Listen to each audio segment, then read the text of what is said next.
Welcome, welcome, dear listeners. Welcome again to another episode of Music and Politics. Disc of Dissent, Sounds of Subversion. Today, Wagner and Meyerbeer. A battle between music drama and grand opera, between history and fantasy.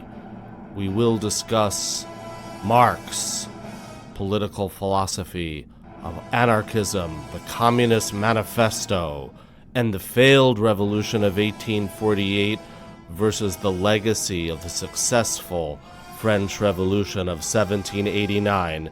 We will explore Wagner's vast ring cycle and Meyerbeer's grand operas about religious intolerance, colonialism, and racism. Stay tuned. We begin to see an economic breakdown, population explosion, crop failure, right? A surplus educated class, permanent destitute underclass, all of the recipes, yes, for social unrest and instability. And of course, the emergence of an identity, of a self-consciousness amongst this underclass and this poor, who of course Marx will christen as the proletariat.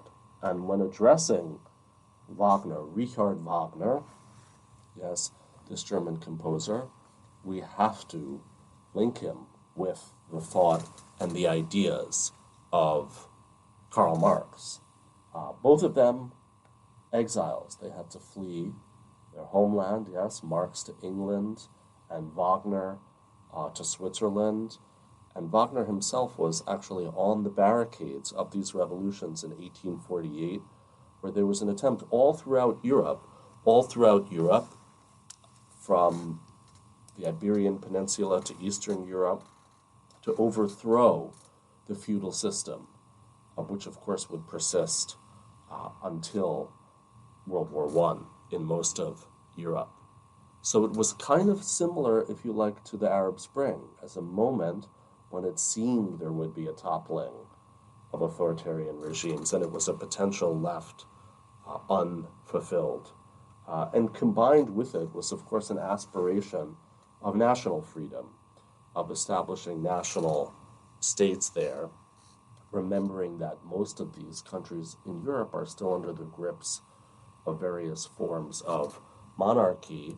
And unsurprisingly, where these revolts happen are in some of the most industrialized parts of Europe, right, which tends to be, of course, around important river valleys, so the Rhine region in Germany, northern Italy, and the area Silesia in Poland and what is today Czechia.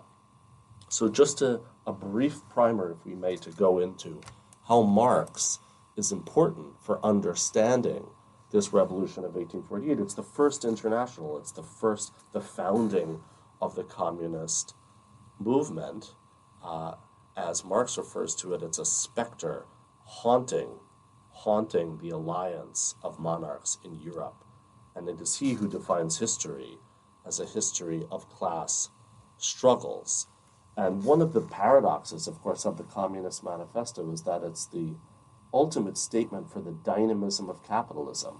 It's actually a paean to the creative energies unleashed by capitalism, but like a sorcerer no longer able to control the powers of the netherworld called up by the spells, capitalism itself is creating the conditions for its own overturn. And in particular, what we might think of as the kind of a rationalism of capitalist production. And one of the major things we'll come to talk about, and Wagner, in a way, takes the idea of commodities that Marx seizes upon as something where the human soul is taken by capitalism. The human soul is emptied out into these products that sometimes become more humanized than humans themselves. And Wagner takes this idea and puts it into music, into musical terms, as we will explore in just a moment. So when we think of course, on the one hand, it's of course a class structure. It's a new class structure that's been established, right? Instead of lords and knights and aristocrats, you have the entrepreneurs, the bourgeois. Yes, this term, right, simply coming from the inhabitant of a town, of a burger, yes. And then you have the wage laborer, right, the wage laborer, those for the most part, right, former peasants, former serfs there, whose then excess, right, the extract of their labor is siphoned off in the form of profit, right?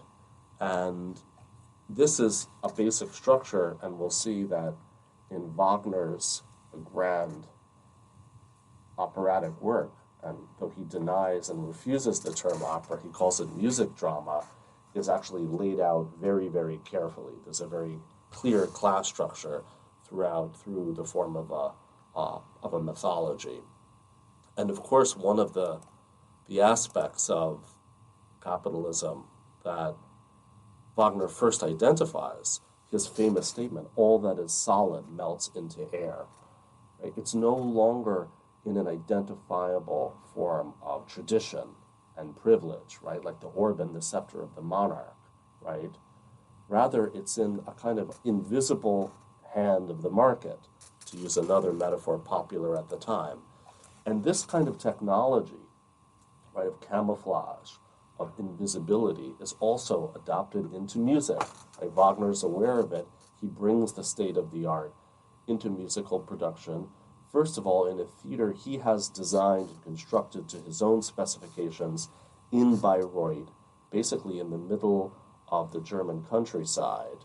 He constructs the first major theater where the orchestra is invisible. It is submerged underneath the sightline of the audience, so that the sounds seem to emanate, right, as from a netherworld that cannot be seen. He also uses special effects for the first time, like dimmed lighting, as well as production of steam machines, right? So on the one hand, he brings us into a magical realm, but one that's also being supported by, like the Wizard of Oz, right? By a hand-in-hand manipulating these levers of technology.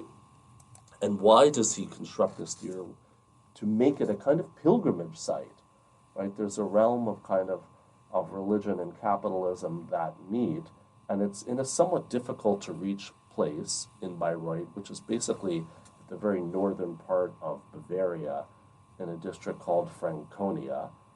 So it's kind of right between the north and the south in Germany, and also quite close to the sectarian boundary line between the Protestant north and the Catholic south. So it's a kind of space of transcendence, as most, right, temples and pilgrimage sites often were and still are, in the event that they still exist. So Wagner elevates, right, going to the opera. It's not simply kind of night out for gossiping, right, a kind of frivolous night out, but rather he plunges the audience into darkness, right, and they have to have traversed this great journey to get there.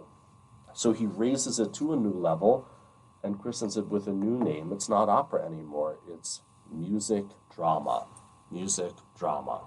So this revolutionary from the barricades, a street fighter that Wagner originally was when he befriended, right, the famous Russian anarchist Mikhail Bakunin in the streets of Dresden in 1848. When Wagner returns, he returns as a visionary of fantasy, of using really the story, a kind of cosmic mythology of the world, to replace the effort of revolution on the streets. So we're talking about his tetralogy, Der Ring des Nibelungen, the Ring of the Nibelungs. It's a 16-hour, approximately 4-day production that really parallels the rise of empire, of industrialization, as well as the specter of revolution.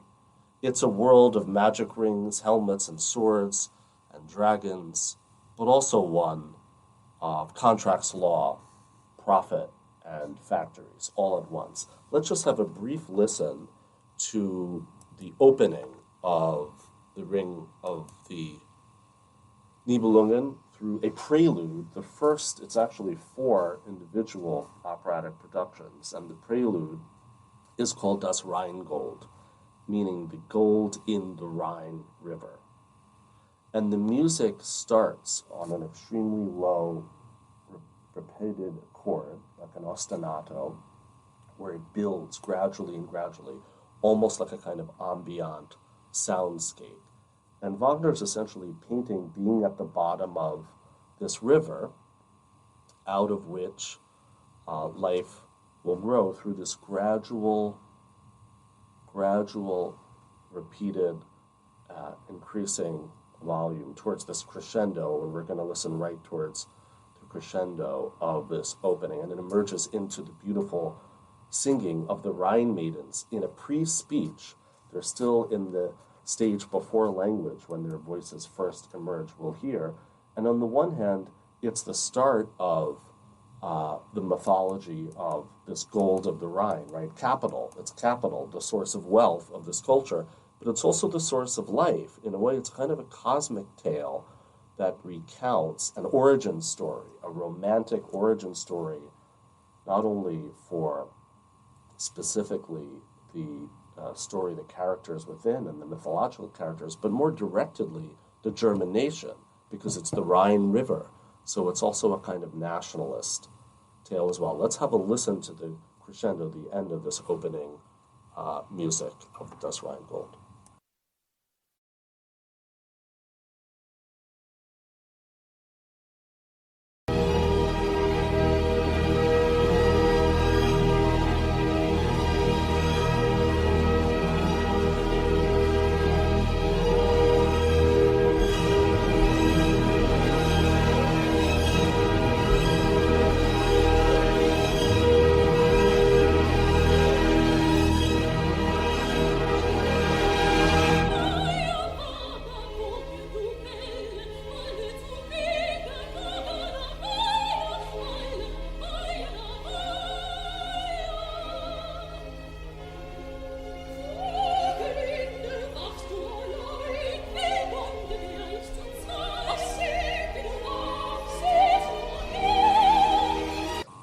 We heard the beautiful voices of the Rhine maidens there singing, again, in a pre-language state, and as they floated across the stage, right, must have astonished the audience, right, to see them as if they're essentially swimming above ground in the water on stage.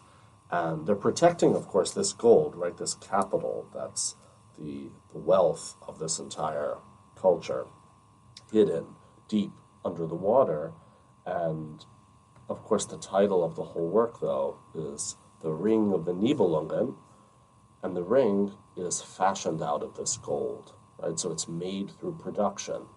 It's made through a kind of industrial process, and it becomes the property, right, not of the Rhine maidens, but of the Nibelungen. I mean, the entire work is named after them. Who are they? Well, essentially, they're kind of a race of vertically challenged humanoid-like creatures who live under the ground.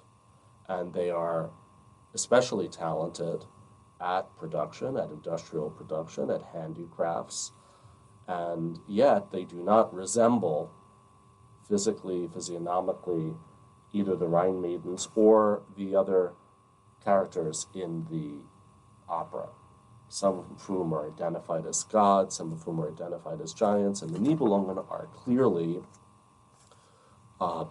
less aesthetically conforming to the standards of other characters there. Yet they're highlighting this production, right, that they are essentially a kind of proletariat. They are a working class of the work, and very early on in the work, we're going to listen to an example here. Wagner actually puts to sound one of the clearest cases of how industrial production sounds, especially in the 19th century, how factory work sounds, how it can be integrated into the texture of symphonic music. And this is this first kind of voyage into Nibelheim. This is the home of the Nibelungen, There is a kind of travel between worlds in the opera, so we're just going to listen to a brief segment of Wagner's depiction of their mass factory labor.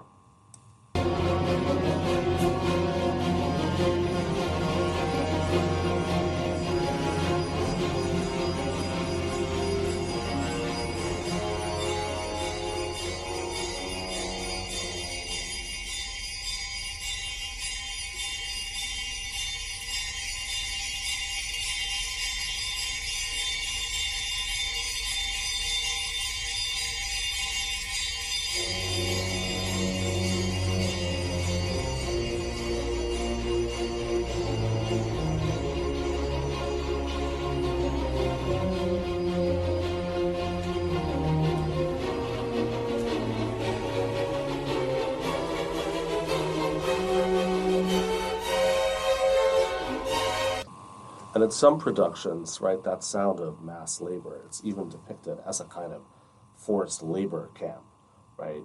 And the Nibelungen, of course, are kind of the nemesis, right, of the heroic figures. And without going into the complex plot lines of the story that are multi-generational and ultimately lead to a kind of redemptive and heroic figure, right? It's Wagner's almost kind of bringing back the scale of Greek mythology and Greek tragedy in a way, and privileging, of course, right, music as this ultimate guide to the will of the whole people there. And the Nibelungen have a really critical role, in particular, not only stealing the gold, but also in mentoring and training who the ultimate hero of the whole work, Siegfried. And he has a kind of strange relationship as a kind of adopted stepfather, Mima, one of the Nibelungen. And it's Mima who, of course, brings him the arts. He has the kind of bold courage, right, associated with the hero, but lacks some of the technical training, right, of adapting to industrial production, in particular in the fashioning of his sword.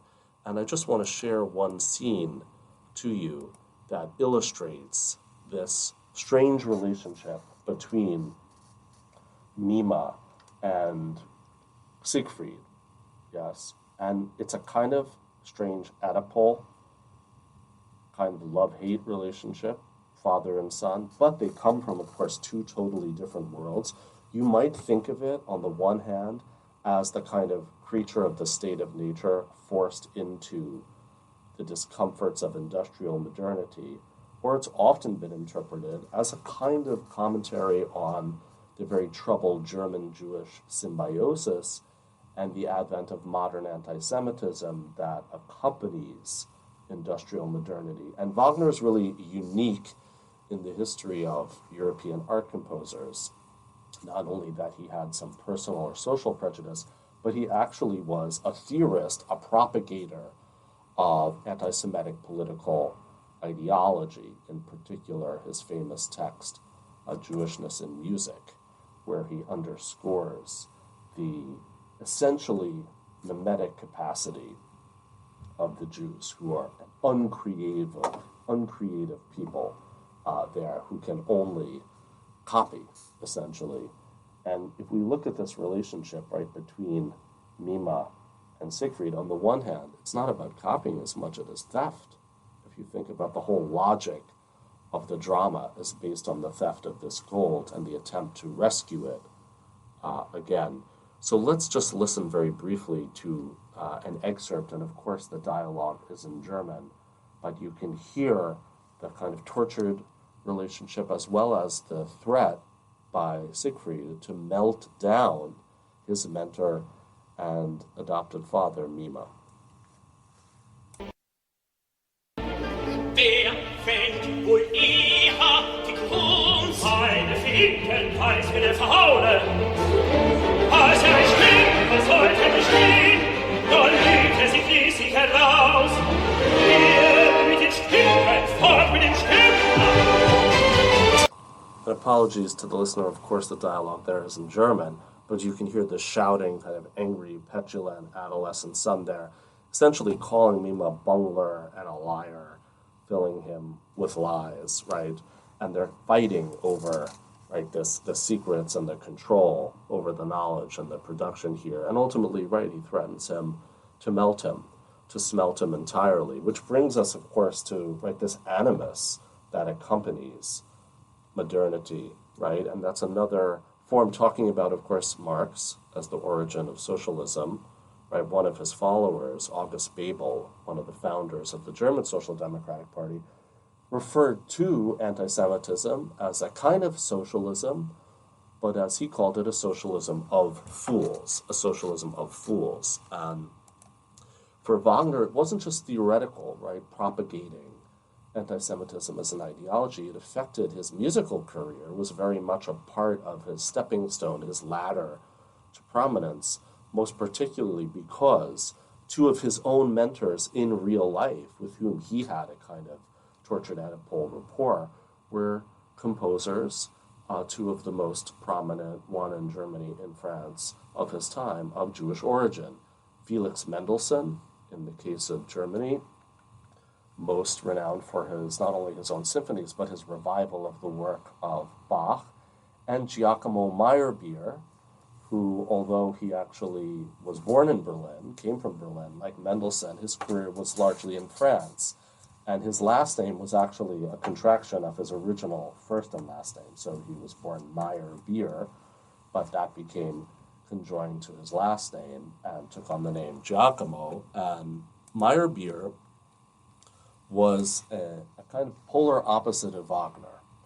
He wrote in the realm of real life, of history, not about fantasy, but about education, and he very much stuck with the traditional form of grand opera that included ballet, that included dancing and long arias, all things that Wagner jettisoned in his attempt to streamline opera, to make it, in his terms, much more dramatic. What that meant, though, was filled with more special effects, filled with these short, identifying pieces of music, his system of leitmotifs, which we won't go into great detail, but this system, which were kind of like, almost like icons, like memes, maybe even like branding characters, right? Which made it much easier for listeners to remember who was who, right? Especially with such a large cast of characters. But they were very much almost like musical commodities. But instead, for Meyerbeer, he kept along, if you like, the spirit of revolution, going back to the French Revolution, and almost all of his grand operas are still about human freedom, emancipation, the liberation of groups, yes. And if we look at a couple of examples here from Meyerbeer, I mean, one of the unfortunate realities today is that Wagner is still the most celebrated opera composer around the world. You have opera houses that put so much of their resources into producing A Ring of the Nibelungen. Even when, right, Hong Kong Philharmonic celebrated their new conductor, it was with a famous new, right, so new conductors, right, start their tenure with a big Wagner production from Los Angeles to Hong Kong and everywhere else. Meyerbeer, you will struggle to find at opera houses all throughout the world, even though he was really the dominant composer of his era of grand opera, right? He's largely forgotten today. Maybe specialists know him. And that's in no small part due to Wagner's work. And Wagner's musical work was not just, right, building his Bayreuth theater and producing his own works. It was also the work of suppressing, right, colleagues, not only colleagues, but really mentors who had helped him. Meyerbeer in particular tried to help Wagner earlier in his career when he was young and struggling in Paris, and to kind of erase the competition, right, in a manner that has great political resonances when we listen to what Meyerbeer's work was all about. So he devoted grand opera to aims of pedagogy and historical consciousness, in particular mapping out the exclusion of another. So he also dealt with religious fundamentalism in his work, Le Prophète.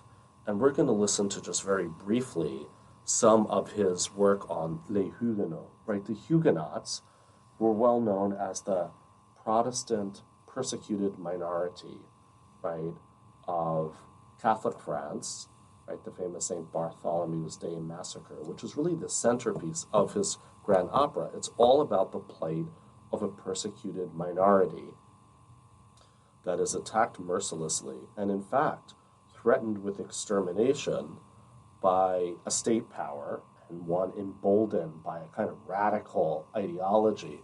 So it's one of the first instances, really, in the history of art music that something like a proto-genocidal process is actually depicted. So we want to just give you a brief sense of this one scene from Act 4 of the Huguenots, where it very meticulously shows, right, the planning of the elimination of this Protestant minority in France.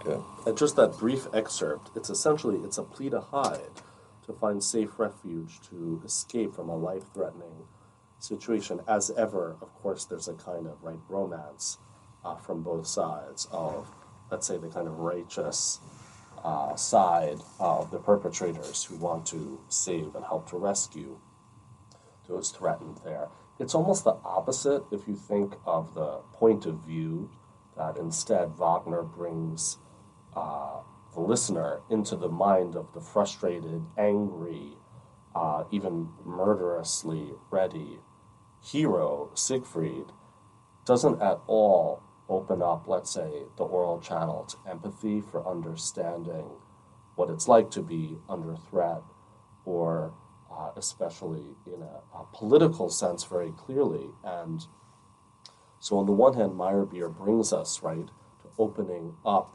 the psychology of one under threat, of the victim, opening up for empathy, but even actually crosses boundaries that at the time were almost unheard of, right? It's not just, it's a clash between essentially racism and tolerance and capitalism and emancipation, but even going to the point that Meyerbeer's last major work was titled L'Africaine, the African woman, African female, actually putting at the center of his work the main protagonist, a woman of color from the colonies, right, defending her kingdom against the incursion of imperialists, colonialists, racists, and this work, right, which we're going to have a brief listen into, right? It's one of the very few in the whole repertoire, keeping in mind it's from the 19th century, that you have a role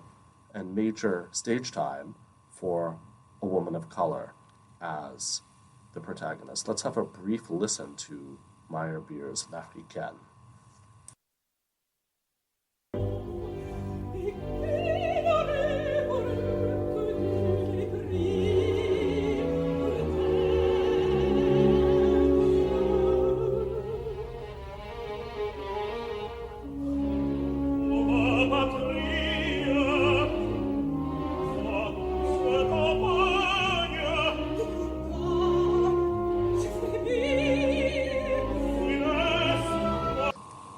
So the African's direct plea, right, to have empathy for the flight of her kingdom, that she tries to protect their unique traditions, right, their culture.